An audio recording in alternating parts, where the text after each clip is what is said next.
Capítulo 6. 1966. Conforme se iba acercando el final de mi contrato con Onitsuka, revisaba el correo cada día, esperando una carta que dijera que iban a renovarlo, o que no iban a hacerlo. Sería un alivio saberlo de una u otra forma. Por supuesto, también esperaba una carta de Sara, diciéndome que se había arrepentido. Y como siempre, estaba preparado para recibir una carta de mi banco diciéndome que mi negocio ya no era bien recibido. Pero las únicas cartas que llegaban día tras día eran las de Johnson. Como Bowerman, no dormía. Nunca. A mí no se me ocurría ninguna otra explicación para su incesante flujo de correspondencia. Gran parte de ella era insustancial. Otra, un montón de información que yo no necesitaba. La típica carta de Johnson incluía varios largos incisos entre paréntesis y alguna broma inconexa.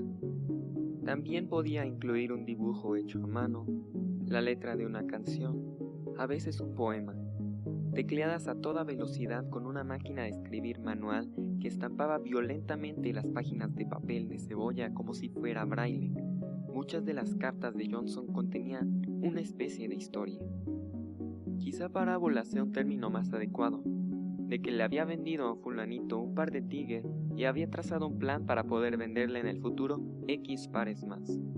De cómo Johnson había perseguido y acosado al entrenador principal de tal instituto y había intentado venderle 6 pares, pero al final le había vendido 12 más uno que precisamente iba a enseñar. A menudo describía con un terrible nivel de detalle el último anuncio que había puesto o que pensaba poner en la contraportada de revistas como Long Distance Log o Track and Field News, o describía la fotografía de un Tiger que había incluido con el anuncio. Se había construido un estudio fotográfico improvisado en su casa y colocaba los tenis de manera seductora en el sofá sobre un suéter negro. No importaba que aquello diera cierta impresión de ser una especie de porno del calzado. Era solo que yo no veía la necesidad de poner anuncios en revistas que solo leían personas aficionadas al atletismo.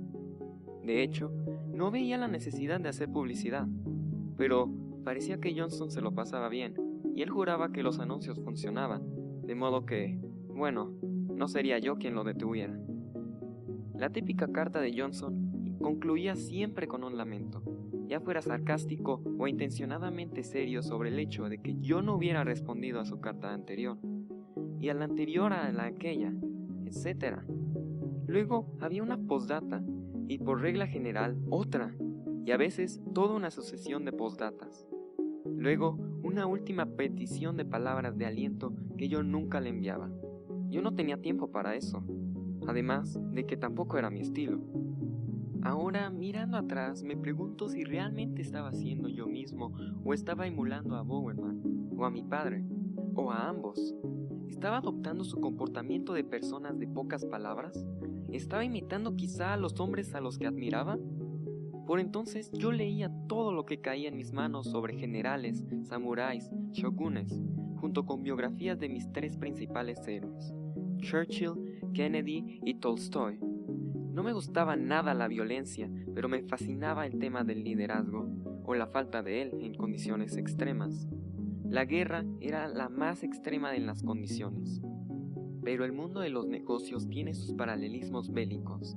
Alguien en algún lugar dijo una vez que el mundo de los negocios es una guerra sin balas, y yo tendía a estar de acuerdo con ello. Tampoco es que fuera el único. A lo largo de toda la historia, los hombres han buscado en el guerrero el modelo de la virtud cardinal de Hemingway, la gracia bajo presión. Una lección que extraje de todos mis trabajos escolares sobre héroes era que estos no hablaban mucho. Ninguno de ellos era un hablador. Ninguno se dedicaba a controlarlo todo hasta el ultimísimo detalle. No le digas a la gente cómo hacer las cosas. Diles qué hacer y deja que te sorprendan con el resultado. De modo que yo no contestaba a Johnson ni le incordiaba. Habiéndole dicho qué hacer, esperaba que me sorprendiera. Tal vez con su silencio. Hay que decir en honor de Johnson que, aunque ansiara más comunicación, nunca dejaba que la ausencia de ella le desalentara. Antes, al contrario, le motivaba. Él era obsesivo, reconocía que yo no lo era, y, aunque disfrutaba quejándose, se daba cuenta de que mi forma de dirigir le daba libertad. Le dejaba hacer lo que se le antojara y él respondía con una creatividad y energía ilimitadas. Trabajaba 7 días a la semana vendiendo y promocionando Blue Ribbon, y cuando no estaba vendiendo, estaba trabajando como una hormiguita en su archivo de datos de clientes. Cada nuevo cliente tenía su propia ficha, que contenía su información personal, su talla de pie y sus preferencias en materia de calzado. Esa base de datos le permitía mantenerse en contacto con todos ellos, y en cualquier momento, y hacer que ninguno de ellos dejara de sentirse especial. Les enviaba felicitaciones en Navidad, les enviaba felicitaciones en su cumpleaños, les enviaba tarjetas de felicitación cuando participaban en alguna carrera o un maratón. Cada vez que recibía una carta de Johnson, sabía que solo era una de entre las varias docenas que había echado en el buzón aquel día.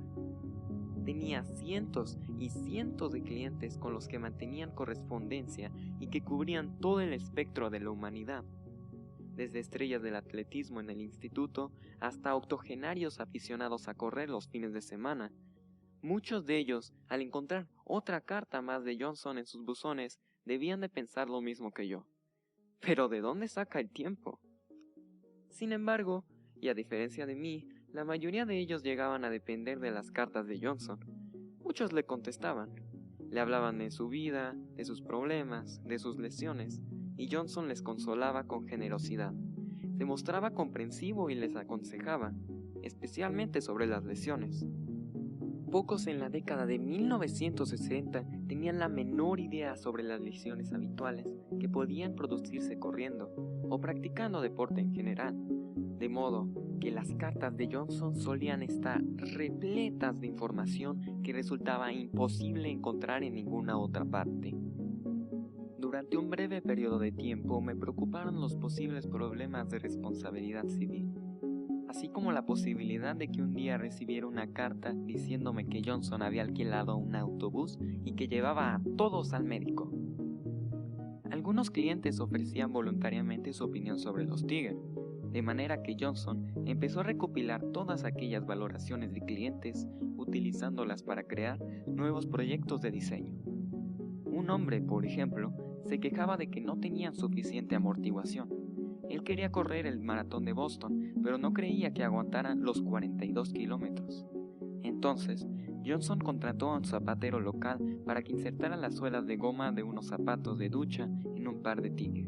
Et voilà, el tenis Frankenstein de Johnson tenía una futurista amortiguación de entresuela en toda su longitud. La improvisada suela de Johnson era tan dinámica, tan suave, tan novedosa, que en el año siguiente su cliente batió su mejor tiempo personal en Boston. Johnson me envió los resultados y me instó a hacerlos llegar a Tiger. Bowerman acababa de pedirme que hiciera lo mismo con su lote de notas unas semanas antes. Por favor, que los genios locos me vengan de uno en uno, pensé. De cuando en cuando tomaba nota mental de que debía advertir a Johnson sobre su creciente lista de amigos epistolares. Se suponía que Blue Ribbon debía limitarse a los 13 estados del oeste de Estados Unidos, cosa que su empleado a tiempo completo número 1 no hacía. Johnson tenía clientes en 37 estados, incluyendo toda la costa este que era el corazón del país de Marlboro. El hombre Marlboro no estaba haciendo nada con su territorio, de modo que las incursiones de Johnson parecían inofensivas, pero tampoco queríamos restregárselo por las narices. De todos modos, nunca encontré tiempo para expresarle mis preocupaciones a Johnson. Como de costumbre, no le dije nada. A principios de verano, decidí que el sótano de mis padres ya no era lo bastante grande para albergar la sede central de Blue Ribbon, ni el cuarto de servicio lo suficiente espacioso para mí, de modo que alquilé un departamento de una habitación en el centro, en un nuevo, alto y elegante bloque de pisos. El alquiler era de $200, lo que me parecía bastante excesivo, pero ¿qué iba a hacerle? También alquilé algunos objetos esenciales, mesas, sillas, cama de matrimonio, sofá verde oliva, y traté de distribuirlos con estilo. No lo conseguí, pero no me preocupaba, ya que mi verdadero mobiliario eran los tenis. Mi primer pisito de soltero estaba repleto de deportivas del suelo al techo. Barajé la idea de no darle mi nueva dirección a Johnson, pero lo hice.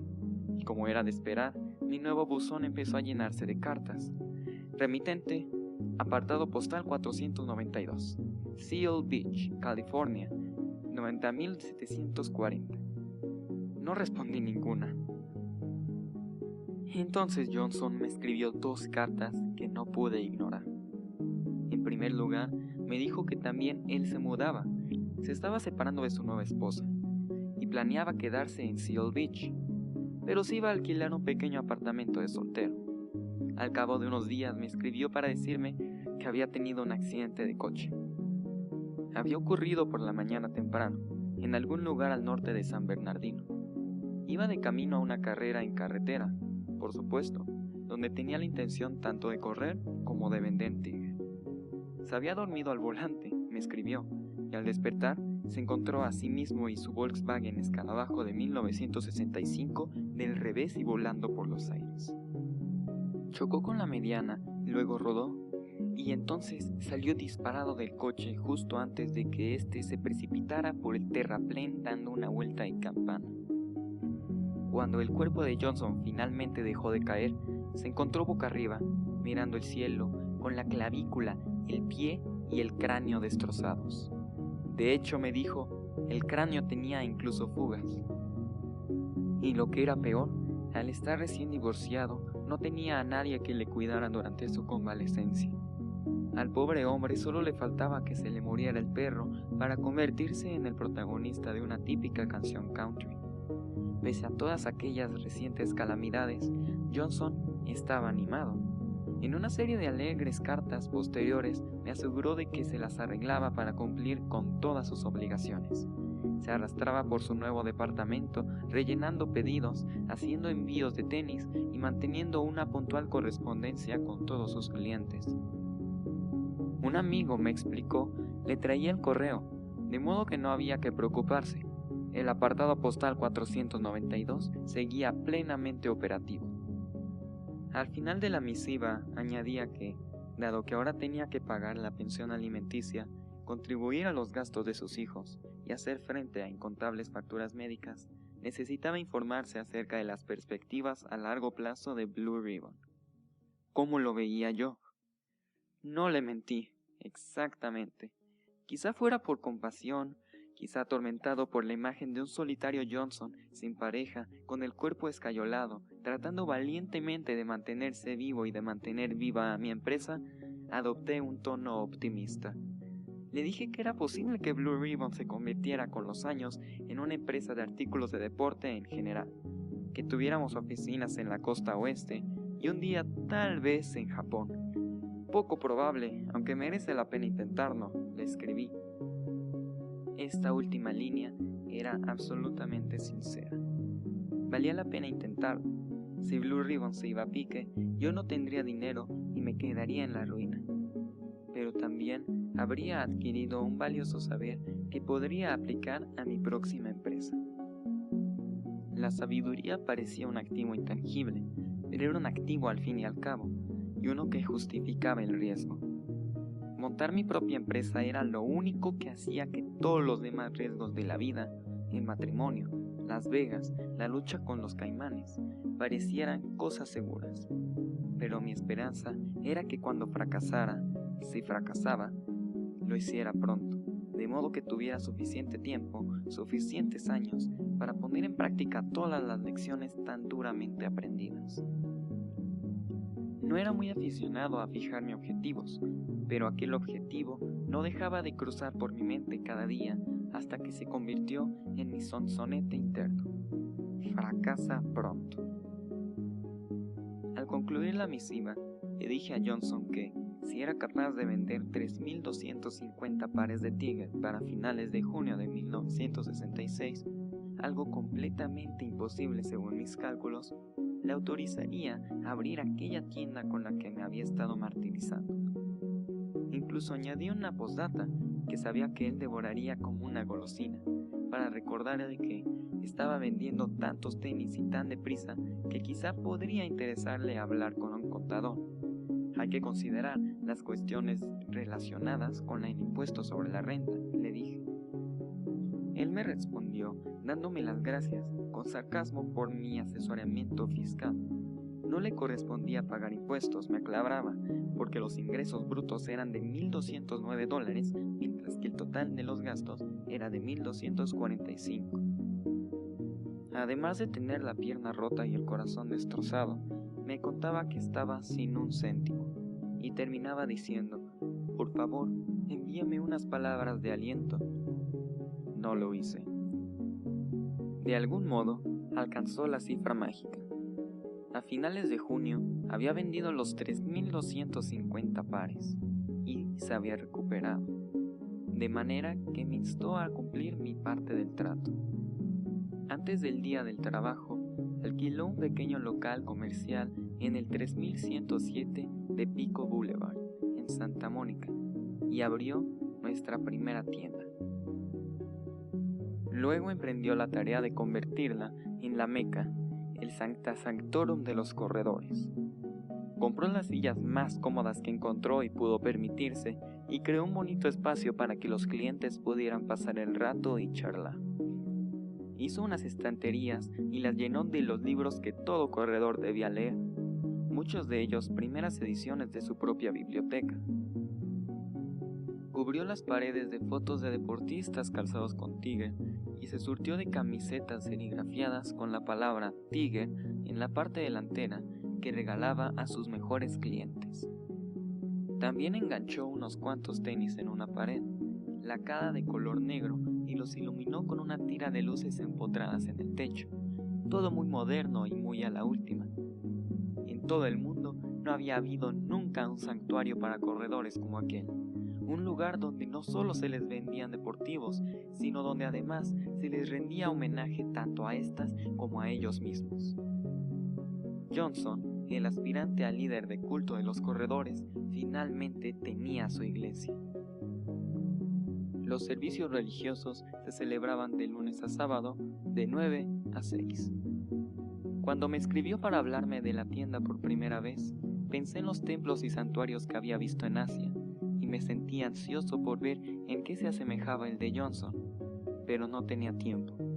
Entre mis horas en Price Waterhouse, mis parrandas alcohólicas con Hayes, mis noches y fines de semana gestionando los diversos pormenores relacionados con Blue Ribbon y mis 14 horas al mes sirviendo al ejército en la reserva, estaba hecho polvo. Entonces Johnson me escribió una fatídica carta y no me dejó más opción que tomar un avión de inmediato. Los clientes con los que Johnson mantenía correspondencia se contaban ya por centenares, y uno de ellos, un alumno del Instituto de Long Island, le había revelado una noticia perturbadora. El chico le contaba que su entrenador de atletismo en pista había estado hablando recientemente de la posibilidad de adquirir los Tiger a un nuevo proveedor, cierto entrenador de lucha de Valley Stream o Massapequa o Manhasset. Un hombre Marlboro había vuelto. Incluso había puesto un anuncio de alcance nacional en un número de la revista Track and Field. Mientras Johnson se dedicaba a cazar furtivamente en el territorio del hombre Marlboro, este último se concentraba en cazar lo que le habíamos hurtado nosotros. Johnson había preparado el terreno de maravilla, había creado una enorme clientela, había dado a conocer los Tiger gracias a su tenacidad y a su tosco marketing. ¿Y ahora el hombre Marlboro iba a lanzarse como un ave de rapiña y aprovecharse de ello? No estoy seguro de por qué tomé el primer avión a Los Ángeles. Podría haber llamado por teléfono. Quizá, como los clientes de Johnson, necesitara sentirme parte de una comunidad, por más que fuera una de solo 2 miembros. Lo primero que hicimos fue echar una larga y agotadora carrera por la playa. Luego compramos una pizza y nos la llevamos a su apartamento, que era el típico pisito de divorciado, pero aún más exagerado. Diminuto, oscuro, con pequeños muebles, me recordó a algunos de los austeros albergues donde me había alojado en mi viaje alrededor del mundo. Por supuesto, había unos cuantos toques inequívocamente johnsonianos, como por ejemplo, tenis por todas partes. Yo creía que mi apartamento estaba lleno de calzado, Pero Johnson vivía básicamente en un tenis de corredor, apelotonados en cada rincón y recoveco, extendidos sobre cada superficie, la mayoría de ellos en una u otra fase de construcción. Los pocos lugares donde no había tenis estaban llenos de libros y más libros, apilados en estanterías caseras hechas a base de tablones de madera sin tratar, apoyados sobre bloques de cemento ligero. Y Johnson no leía basura. Su colección estaba integrada principalmente por gruesos volúmenes de filosofía, religión, sociología y antropología, además de los clásicos de la literatura occidental, claro está. Si creía que a mí me gustaba leer, Johnson estaba a otro nivel. Lo que más me chocó fue la inquietante luz violeta que inundaba todo el espacio. Provenía de una pecera de agua salada de casi 300 litros de capacidad. Después de hacerme un sitio en el sofá, Johnson acarició el tanque y me lo explicó. A la mayoría de los recién divorciados les gusta frecuentar los bares de solteros, pero él pasaba las noches merodeando bajo el embarcadero de Seal Beach, buscando peces raros. Los capturaba con algo llamado pistola de succión, que me mostró agitándola fuertemente bajo mi nariz. Parecía una especie de aspirador primitivo, y le pregunté cómo funcionaba. Basta con introducir la boquilla en aguas poco profundas y aspirar los peces a través de un tubo de plástico hasta que estos lleguen a una pequeña cámara. Luego los echas en un cubo y te los llevas a casa. Había logrado acumular una amplia variedad de criaturas exóticas, hipocampos, chopas verdes, que mostró con orgullo. Luego me señaló la joya de su colección, una cría de un pulpo a la que llamaba Stretch. Por cierto, añadió Johnson, es la hora de comer. Entonces metió la mano en una bolsa de papel y sacó un cangrejo vivo.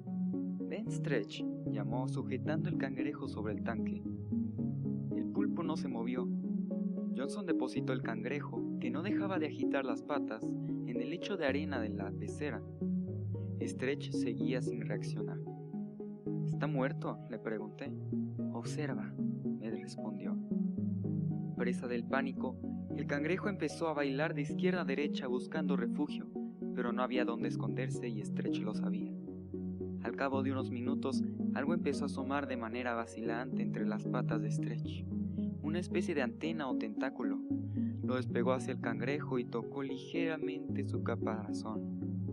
¡Ah!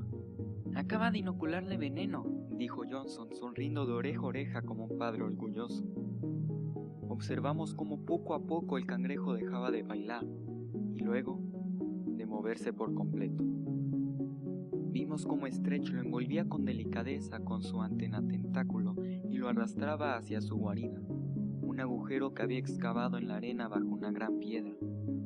Era un morboso teatro de títeres, una sombría variedad de kabuki, interpretado por una estúpida víctima y un microkraken. ¿Acaso era un signo, una metáfora de nuestro dilema? ¿Un ser vivo devorado por otro?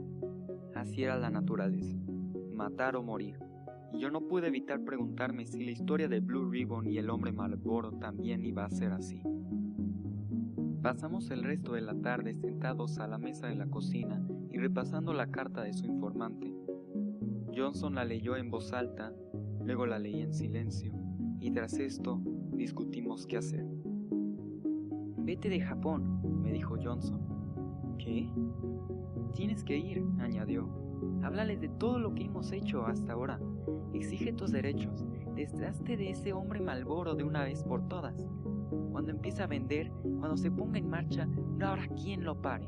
O trazamos una línea roja aquí y ahora, o esto se habrá terminado. Le dije que acababa de regresar de Japón y que no tenía dinero para volver. Había metido todos mis ahorros en Blue Ribbon y no podía pedir otro préstamo a Wallace. Solo con pensarlo me daba náuseas. Además, tampoco tenía tiempo. Pricewaterhouse te daba 2 semanas de vacaciones al año, a menos que necesitaras utilizar esas 2 semanas para la reserva del ejército, como era mi caso. Entonces, te daban otra semana adicional, que también había gastado. Pero sobre todo, le dije a Johnson, no servirá de nada. La relación del hombre Marlboro con Onizuka precede a la mía.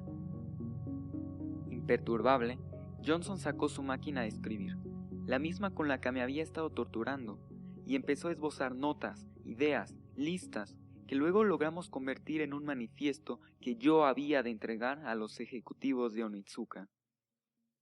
Mientras Stretch daba buena cuenta del cangrejo, nosotros nos comimos nuestras pizzas, nos soplamos unas cervezas y conspiramos hasta altas horas de la noche. De regreso a Oregón, la tarde siguiente, fui directamente a ver al director de la agencia de Pricewaterhouse. «Tengo que tomar 2 semanas libres», le dije, «ahora mismo». Él levantó la vista de los papeles de su escritorio y me lanzó una mirada iracunda. Y durante un momento endiabladamente largo creí que iba a despedirme. Lejos de ello, carraspeó y masculló algo extraño. No pude entender lo que dijo, pero pareció creer que, por mi vehemencia y por mi vaguedad, que había dejado embarazada a una chica. Di un paso atrás y empecé a protestar, pero cerré la boca de inmediato. Que pensara lo que quisiera, mientras me diera los días libres. Pasándose la mano por su rala cabeza, finalmente suspiró y me dijo: «Adelante, buena suerte. Espero que todo se solucione». Compré el billete de avión con mi tarjeta de crédito, 12 meses para pagarlo, y a diferencia de mi última visita a Japón, esta vez telegrafié antes. Les dije a los ejecutivos de Onitsuka que me dirigía hacia ahí y que quería una reunión, y ellos me respondieron: «Venga». Pero a continuación su telegrama añadía que no me reuniría con Morimoto, o lo habían despedido o había muerto. Había un nuevo gerente de exportación, decía el telegrama. Se llamaba Kitami. Kishkan significa déjà vu en japonés. De nuevo me encontraba tomando un vuelo a Japón. De nuevo me veía subrayando y memorizando mi ejemplar de cómo hacer negocios con los japoneses. De nuevo tomaba el tren a Kobe, me registraba en el Newport y caminaba de un lado a otro en la habitación. Cuando llegó la hora, tomé un taxi hasta Onizuka. Esperaba que fuéramos a la vieja sala de reuniones, pero no. Desde mi última visita habían hecho algunas reformas. Nueva sala de juntas, me dijeron. Más elegante, más grande. Tenía sillas de cuero en lugar de las antiguas de tela y una mesa mucho más larga. Más impresionante, pero menos íntima. Me sentí desorientado, acobardado. Era como prepararse para celebrar una reunión en la Universidad Estatal de Oregón y enterarse en el último momento de que se había trasladado al Memorial de Coliseum de Los Ángeles. Un hombre entró en la sala de reuniones y me tendió la mano. Kitami. Llevaba unos lustrosos zapatos negros y el cabello igual de lustroso. Negro azabache, repeinado hacia atrás, ni un pelo fuera de su sitio. Contrastaba mucho con Morimoto, que siempre daba la impresión de haberse vestido a ciegas. El aspecto de Kitami me desalentó, pero de repente este me obsequió con una cálida y viva sonrisa y me instó a sentarme, a relajarme y a explicarme el porqué de mi visita. Entonces tuve la impresión de que, pese a su impecable apariencia, no se sentía en absoluto seguro de sí mismo. Al fin y al cabo, acababa de empezar en un nuevo puesto de trabajo. Todavía no tenía demasiado patrimonio neto. El concepto me vino a la mente. También pensé que yo era alguien valioso para Kitami. No era un gran cliente, pero tampoco pequeño. El emplazamiento lo es todo. Yo vendía sus tenis en Estados Unidos, un mercado vital para el futuro de Onitsuka. Quizá, y solo quizá, Kitami no quisiera perderme de vista todavía. A lo mejor deseaba conservarme hasta que hubieran hecho la transición al hombre Marlboro. De modo que yo representaba un activo, un crédito, lo que significaba que podría tener mejores cartas de las que creía. Kitami hablaba mejor inglés que sus predecesores, pero con un acento más marcado. Mi oído necesitó unos minutos para adaptarse mientras charlábamos sobre mi vuelo, el tiempo y las ventas. Durante ese rato fueron entrando otros ejecutivos que se incorporaron a la mesa de reuniones. Finalmente Kitami se reclinó en su silla. «Hi», dijo y se quedó esperando. «¿Y el señor Onitsuka?», pregunté.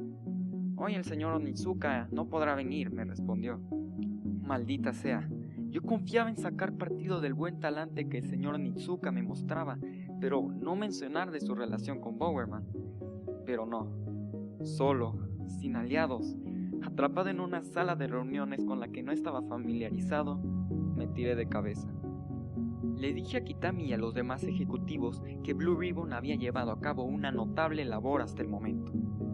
Habíamos agotado todos los pedidos, al tiempo que conseguíamos una robusta clientela y esperábamos que ese sólido crecimiento continuara.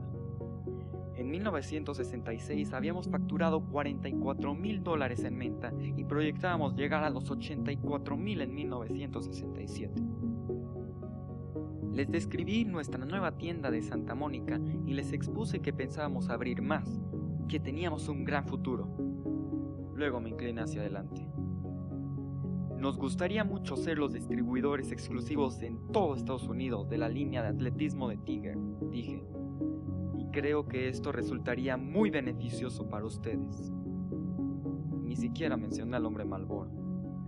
Miré alrededor de la mesa. Rostros serios. Ninguno más serio que el de Kitami. Con unas pocas palabras me dijo secamente que aquello no iba a ser posible. Onitsuka quería como distribuidor para todo el territorio estadounidense a alguien más grande, más consolidado, una empresa capaz de manejar toda la carga de trabajo, una empresa con oficinas en la costa este. Pero, Blue Ribbon tiene oficinas en la costa este. Kitami se echó hacia atrás en su silla. Ah, sí. Sí, repuse. Estamos en la costa este, en la costa oeste, y posiblemente estemos pronto en el medio oeste. Podemos gestionar la distribución a nivel nacional, no hay problema. Miré en torno a la mesa. Las caras serias iban poniéndose menos serias. Bueno, dijo entonces Kitami, eso lo cambia todo. Me aseguró que estudiarían mi propuesta con la debida atención. De acuerdo. Hi. Reunión aplazada. Regresé andando a mi hotel y pasé una segunda noche caminando de un lado a otro por la habitación. A primera hora de la mañana siguiente recibí una llamada requiriendo de nuevo mi presencia en Onitsuka, donde Kitami me concedió los derechos de distribución exclusiva para todo Estados Unidos. Me hizo un contrato de 3 años. Intenté mostrarme despreocupado mientras firmaba los documentos y hacía un pedido de 5,000 pares más, que costarían $20,000 que yo no tenía. Kitami me dijo que me las enviaría a mi oficina de la costa este, que tampoco tenía. Prometí enviarle un telegrama con la dirección exacta. En el vuelo de regreso a casa, observé por la ventanilla las nubes que cubrían el océano Pacífico y me acordé de cuando estuve sentado en la cima del monte Fuji. Me pregunté qué pensaría de mí Sara ahora, después de este golpe. Me pregunté qué pensaría el hombre Marlboro cuando Onitsuka le diera la noticia de que estaba acabado. Guardé mi ejemplar de cómo hacer negocios con los japoneses. Llevaba mi equipaje de mano repleto de recuerdos. Kimonos para mi madre, mis hermanas y mi mamá Hatfield. Una diminuta espada de samurái para colgar sobre mi escritorio. Y mi mayor trofeo, un pequeño televisor japonés. El botín de guerra, pensé sonriendo. Pero en algún punto del Pacífico cayó sobre mí todo el peso de la victoria. Me imaginé la cara de Wallace cuando le pidiera que cubriera aquel gigantesco nuevo pedido. ¿Y si decía que no? Cuando dijera que no, ¿qué podría hacer entonces? Por otra parte, si decía que sí, ¿cómo iba a abrir yo una oficina en la costa este? ¿Y cómo iba a hacerlo antes de que llegaran aquellos tenis? ¿Y a quién iba a poner a dirigirla? Contemplé el horizonte curvo y encendido. Solo había una persona en el planeta lo bastante desarraigada, energética, entusiasta y chiflada para recoger sus cosas y trasladarse de la noche a la mañana a la costa este y estar ahí antes de que llegara el pedido. Me pregunté qué le parecería estrecho el océano Atlántico.